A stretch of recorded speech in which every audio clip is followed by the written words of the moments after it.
Hey, gorgeous. Welcome to the Ready to Bloom podcast, which features interviews with inspiring women entrepreneurs from around the world. Thank you so much for joining us today. Now, without further ado, I'll hand you over to your host, Holly Wharton. Hello and welcome to the Ready to Bloom podcast, episode 129. This is your host, Holly Wharton. I'm here with today's special guest, Ebonie Allard. Ebonie is a certified coach, a misfit turned maven, and an adventurer who dedicates her days to inspiring and enabling misfit freelancers, business owners, and entrepreneurs. Welcome, Ebonie. Hi. Hello. I'm so excited to talk to you today. I've recently started reading your book, and I love the sense of being a misfit that you describe in your book, because I think my entire life I've always felt like I didn't fit in anywhere. And it's not until this year that I kind of started figuring out why that is. So it's just so great to read the story of another entrepreneur who's been through that kind of life of feeling like, I just don't fit in anywhere with all of these normal people out there. So welcome. And I would love to start out by having you tell us a little bit about your background and your business journey and how you got to where you are today. Okay. I was going to first of all just start by saying that the fallacy of normal is so interesting. And the more I speak to people, the more I see how different and how similar we are. And it's been really interesting getting there. So my background is interesting. We traveled a lot as I traveled a lot as a child. I came from a really incredible family that set me up in a very open-minded way, because I had kind of what I lovingly refer to as now-age hippies. They kind of were really ahead of their time, my parents, and really looked after us. And I'm really, really proud of that kind of upbringing. But my first career was in the film and TV industry, and I absolutely loved working on sets and being in the art department, buying props and being a part of a world that I thought was kind of glamorous, but also hardworking, and I kind of had a sense of family and what happens on set stays on set, and we're all in this together kind of mentality. And it was amazing, and there were many things I loved about it, but the hours were just didn't suit me and weren't something I wanted to do. There's this like whole mentality of having to work way more than your body kind of really wants to. So for many, many reasons in 2009, in the kind of the world was changing, the recession started happening, and I wanted to do something else. So I started a company called My Girl Friday, which was a kind of freelance personal assistant, virtual assistant company. And I had no idea what I was doing. And it was a kind of new concept that I wanted to do something with. And very quickly it was a success, or at least a kind of external success. So we started winning awards. I'd made my best friend my business partner. We were kind of, we had a lot of money and new clients coming in, and we're doing very well. But on the inside, I was miserable, and I was making a lot of the same mistakes that I'd made previously and not really letting anyone in. And kind of I had two parts of myself. There was like this professional part of myself that I showed the world, and then there was who I really was on the inside with a closed door. And so I did a lot of personal development work. I ended up really in a place where suicide was an option for me, and my mental health really wasn't great. So I moved to Bali, and as you do, kind of got myself together, like really trawled through everything I had experienced in my life up until that point, and really like from a place of being on the edge and having nothing to lose, like looked at who I really was, who I really wanted to be, and used that kind of dark night of the soul, or that rock bottom to start again and to tell the truth to myself first and foremost. And from there, I became a certified coach, and I did that just because everything else in my life is so maverick. I really wanted to go and just check whether I'm any good at this. Turns out I am, and that was great. They gave me a qualification. And so that was about 3.5, nearly 4 years ago. And then the Entrepreneur Enabler was born, and I've been kind of coaching and really helping people to build lives that are as extraordinary as they are, but that feel as good on the inside as they look on the outside since then. Excellent. So can you tell us a little bit about the misfit, and what does that mean to you, and what does that mean for entrepreneurs who feel like they might fit into that category? So my version of a misfit is someone who is too innovative, too creative, too geeky, or just too full of heart to clock in and clock out of a job and or life. Mm-hmm. And I know a lot of people who kind of resonate with that. Mm-hmm. It's also comes from a place of not feeling like you belong and not feeling like you fit in, and that the almost the very things that make you unique and special and are your kind of gifts in the world are the things that cause you to feel different and odd and like there's no place for you. Mm-hmm. Excellent. So you've got a new book out, Misfit to Maven. Yeah. Which tells your story and also has some practical tips for entrepreneurs. So could you tell us a little bit about that book and what it was that inspired you to sit down and create this book? I wrote the book, like I guess I hear a lot of people say this, but I really wrote the book that I needed, that I wish had existed when I first started out. And I felt like there are some incredible books out there of people kind of explaining what it's like to be an entrepreneur and helping you on this journey. And I didn't feel like there were any of them that told the truth, or at least my truth of what it was like to find it difficult and to not really belong and not fit in and not have a clue what I was doing, and often have people around me going, oh my God, you're so brave and you're doing so well. And I really wanted to tell the truth and just go, hey, this is my reality. It's okay to not know what you're doing. It's okay to not feel good all the time. And also I got through all of these things and this is where I am now. And this is some practical stuff that you can do to help you on your way. Excellent.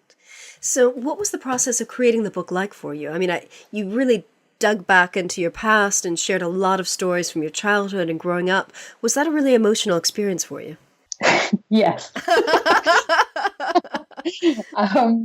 I had no idea growing up that the journals that I kept were for a real reason. Mm-hmm. So in writing the book, I read through like 20 years worth of journals. And yeah, that was a really interesting, tricky, beautiful kind of emotional experience to go through that. And having that content meant that I was able to kind of curate my experience and kind of really go back in. But in order to make it the book that it is, and my intention with it was to make a business book that was a page turner, was to have people gripped and be involved and to show the lessons that I learned before then telling people how to do something about it, because I felt like it would be really dry and that's not who I am and not like the kind of book that excites me. So the process really involved like writing everything down, like all of the ideas that I'd had, everything I'd ever learned,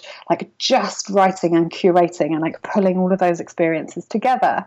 And then once I felt like I had all of it, creating a structure that I felt would be beneficial to a reader and like enable them to really access this content. And that structure changed quite a lot during the process of writing it. And what I've ended up with is not what I set out or at least believed would be the structure that it was made in. And I paused halfway through to crowdfund it and get some help, because I have learned that when I'm stuck, like my old habit was to just stay stuck and really fight and do it myself. And my new behavior is to ask for help and to go and like get some input from other people. So I crowdfunded and that really spurred me on to get through, because then I had people to deliver for. Mm. Yeah. So it was a different, I don't know whether that's how everybody else does it. I just did it. I just made it up as I went along, the way I do everything. Excellent. And how long was the process from start to finish, from the time you first sat down to write the book to having it out on Amazon and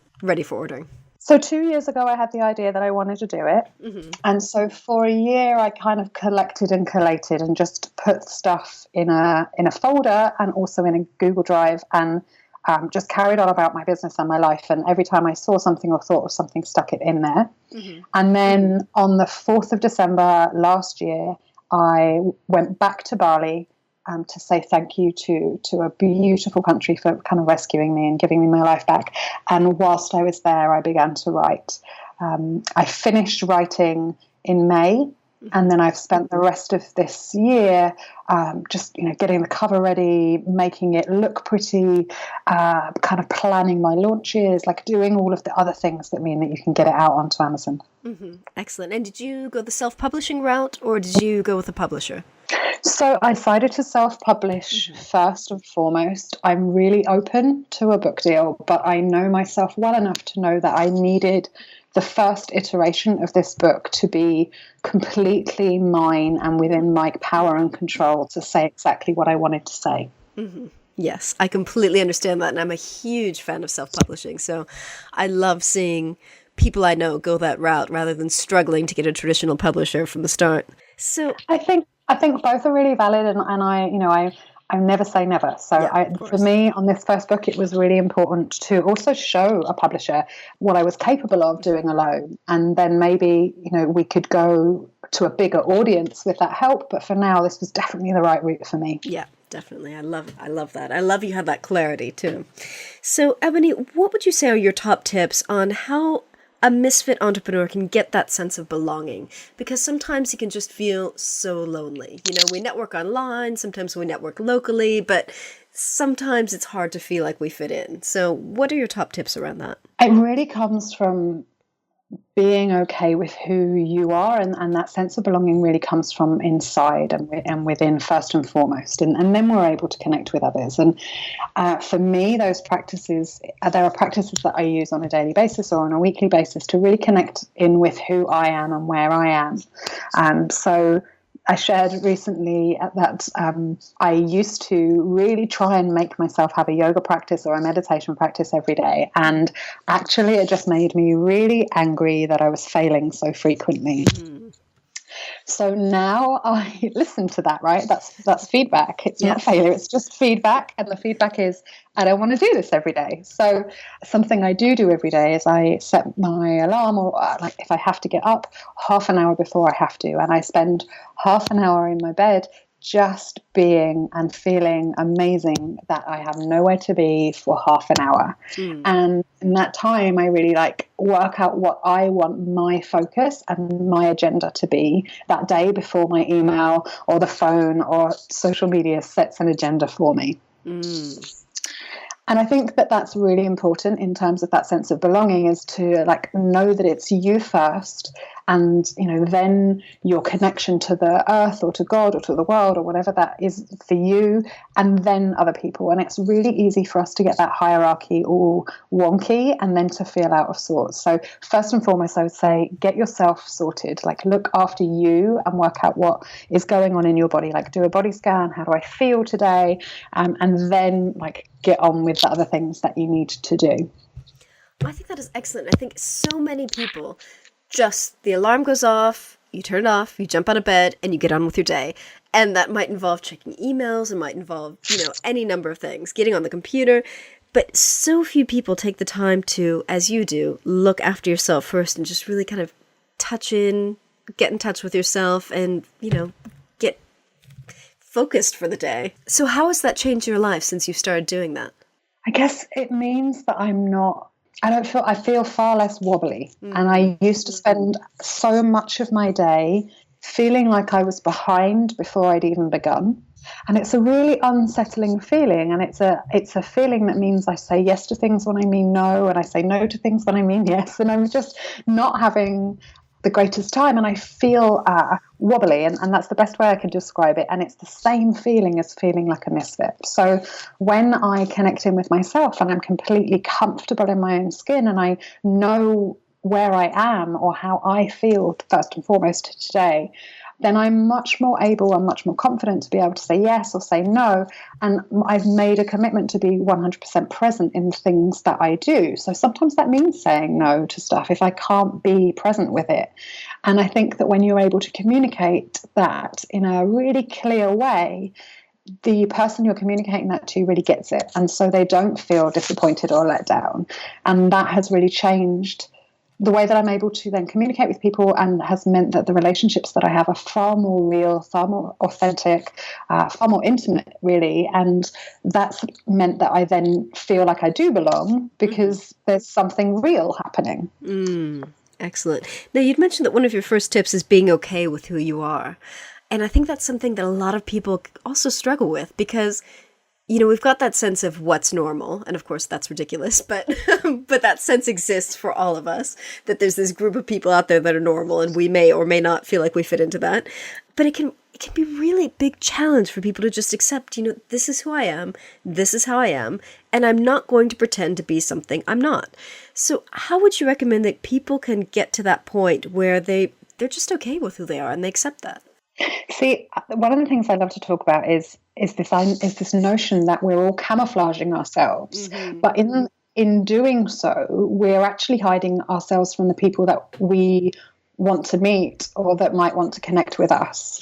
The very people that are the same as you, that are the same normal as you or the same unnormal as you or whatever you want to call it. So if I'm wandering around pretending to be my version of what I think normal is, and you are as well, and actually we're very, very similar and we have shared values and we feel the same about the world, we're not going to know that if we're both hiding. So and once I got that, it was well, I've just got to be brave. I've got to be the one who chooses to take my armor down, take that camouflage off, and just have a go at being who I am and see what happens. And if you're able to treat it as an experiment and just do it for one day and then notice what happens, just be open to it. And when someone shares something vulnerable, it's my experience that as soon as they have done that, I feel more connected to them rather than less. And sometimes you just have to be the person willing to do it first. Yeah, I think a lot of people also struggle because so many people will say online, the way I built my blog was just by being open and vulnerable, and then I built a business around it, and life was amazing. But I think a lot of people also struggle with, well, how do I start being vulnerable? Online or offline? What things do I choose to share? So, yeah. Yes, so, what are your thoughts on that? So, and that's why I think it comes back to that. Taking some time to know who you are, to sit with that. Those practices of yoga or of meditation or of just being aren't just words. They really, really work because all you're doing is taking some time to inquire, who am I? And until you know who you are, then you can't really share that. So I think start being vulnerable with yourself. Start being authentic and true with you. And that's okay if it's for 20 minutes a day in the morning or 20, just before you go to bed. Spend some time maybe journaling and just tell the truth. Be vulnerable with yourself. There's no need to go out and do it in public and then get a shame hangover, as Brené Brown calls it, and feel awful and never want to do it again. Don't set yourself up to fail, but start just by being vulnerable with yourself. And the more you're able to do that, the more comfortable it will become. And then you will discern this person I've just met, they've shared something with me, I feel more comfortable to share something with them. And start small and build it up, and you'll become it's with anything, there's a level of competence that you have to have first before you can be confident with it. So that's my advice. Start with yourself. Excellent. So tell us a little bit about your online program. So you've got the Misfit to Maven 80-day program, is that correct? Yes, it is. Yeah. And so does that help walk people through getting to know themselves in this whole process? Tell us a little bit about that. It absolutely does, and so there are 8 modules. There are actually a few more than that because I've put in some bonus trainings, but the 8 principles that I talk about in my book and that I live my life by, we kind of go through them one after the other, and there's internal work and external work to do on each one. So we start by going kind of inside and looking at what's going on for you, and then also do something in your business or do something in the external world. So at the end of 80 days, not only will you have developed a relationship with yourself and feel much more comfortable and confident about who you are and what your business is, but you'll also have tangible evidence and things will have changed. But we do it in a way that is not overdoing it. There are a lot of programs out there where the people who've written them, or at least this is my experience, have written them, are so worried that you're not getting value from me that they've given so much. It's not possible to complete it, and then it feels horrible. So I'm not saying there's nothing in there. There's still lots in there, but there's content that kind of ticks from one module to the next, like everything makes sense, and I haven't given you so much that you're going to get scared and run away. Yes. And I think that's really important, because I think a lot of online courses are really, really good, great, comprehensive courses, but just so overwhelming that people just stop. They get through the first module and they go, well, I can't possibly fit this into my life. And so I think that's excellent that it's created in kind of bite-sized chunks that people can actually digest and work on. Yeah, it is. And at the same time that, the people who are doing my course right now will be screaming at me. The first 2 modules are heavy. They're hard work. Like, there's a lot to do, but there's a community for you. I've got a lot of access to me. I do a video call once a week where we all get to see each other's faces, and I think that's really important. And then I do coaching calls throughout the week, which are audio only, so that you can jump on and jump off without feeling embarrassed that you've got to run and leave, because everyone's lives are really busy. So I've kind of created the course that I wanted, that would enable me to be real with the people in the course, develop relationships, develop a mastermind group, and kind of get access to me as well. Excellent. So, Ebonie, do you have any business mentors, or are there any women entrepreneurs who inspire you? Perhaps some of the more misfit entrepreneurs? What are some top names that come into your mind?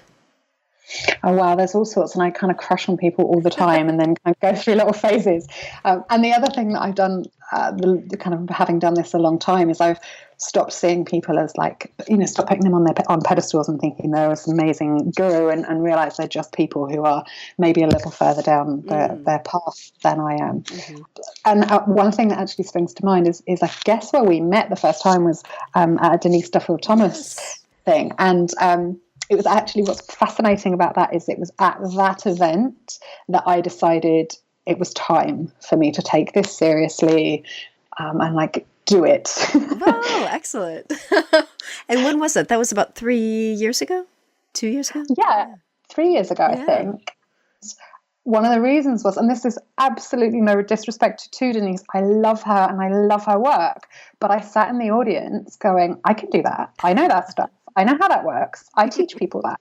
And getting more and more annoyed that she was up on the stage and I was sitting in a chair. And I teach people now, it's like resentment is amazing because it shows you that it's time, and you have a choice with that. You can sit with your frustration and your anger and your resentment or all of those feelings and do nothing and let it eat you up and be a victim. Or you can go, hey, if she can do it, I can. And so I will always thank her for that, and thank myself for taking it and turning it around and deciding it's time to take some action. Yeah, that is excellent. That is such an excellent point to make, because I think so many people will either get that kind of feeling of anger, resentment, or jealousy, and they just sit with that.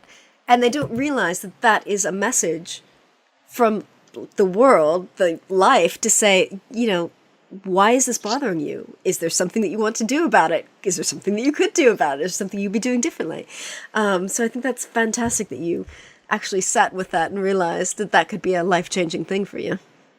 Absolutely. And the other person that comes to mind in that respect is Natalie Sissons, the suitcase entrepreneur. Yeah. Absolutely love her. And when I saw what she was doing, she had a tagline that at one point I was like, that's my tagline. It's not at all. It's just, it's a string of words, and they're hers, really hers now.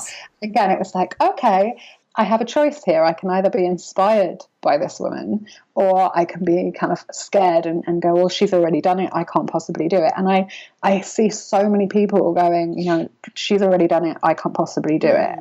And I think, can you imagine if Ed Sheeran or Adele decided that someone else was already singing, singing moody, emotional songs with guitar. So I'm not going to bother. And it's just insane when you think about it like that. So in terms of entrepreneurial stuff and coaching, it's there are other people doing it, but no one is you. And you will never know whether you are the next, Ed Sheeran of the personal development world or whichever world you are in, unless you get brave and do something. Yes. I think that's such an important thing to call out, because even if you're working using the same techniques and with the same kind of niche, you're a totally different person than someone else. There's no one exactly like you. So, even if you do the exact same thing, it's not going to be the exact same thing, because you've got different energy, you've got a different style, you've got a different approach. So Yeah, really, really important. I think that goes back to embracing those kind of misfit qualities about what makes you different. Absolutely. And I was talking to one of my kind of really good coach friend of mine who, from the outside, like we're both quite kind of rock oriented, or we kind of both have tattoos and colored hair. But and she was saying, but the nuances of our work are so different. And maybe when I was a teenager or I was at school, I would have gone, oh, well, I can't be her friend because we're competition, like we're competitors. And now all of my competitors, in air quotes, are my best friends. And we're rising up together, and I want everyone to succeed. And so, if I make it, I can pull them up with me, if they, whatever making it is. But now I have that community and that team, and I embrace our similarities and our differences. And it's meant that I now have a community. Definitely. I love that. Excellent. So Ebonie, where can people find you online and learn a little bit more about what you do? So I have too many spaces at the moment, but I am entrepreneurenabler.com, ebonieallard.co.uk, and Misfit2 Maven and the number 2 is the best places to find me and connect with me. And I'm a big Instagram person, and I have a Facebook mastermind group, which is Misfit Entrepreneur Mastermind, and we all just hang out in there and talk about all the things that nobody else talks about. So we talk about feeling sometimes awful and bad and angry, and I have a Woe Is Me Wednesday where we just all have a rant, and it's so much fun. So thank you so much for joining us today. I absolutely love everything that you talked about, and I think it's really of great use to our audience because, I think so many people do feel kind of like a misfit and like they don't fit in, and so I think this is just really, really useful to help people kind of get back in touch, to remind them to get back in touch with themselves and who they really are, because that's where your strengths are. Yeah, absolutely. And thank you so much for having me. It's been a pleasure. Oh, excellent. And thank you for listening. And remember to visit readytobloom.com/129 for the show notes on this episode. Thank you. Thanks so much for listening to the Ready to Bloom podcast with your host, Holly Wharton. You can find more information about today's guests, including links for topics that were discussed at readytobloom.com. That's ready, the number 2, bloom.com. And if you enjoyed this episode, please remember to head over to iTunes and leave us a quick review of this podcast. Thank you so much.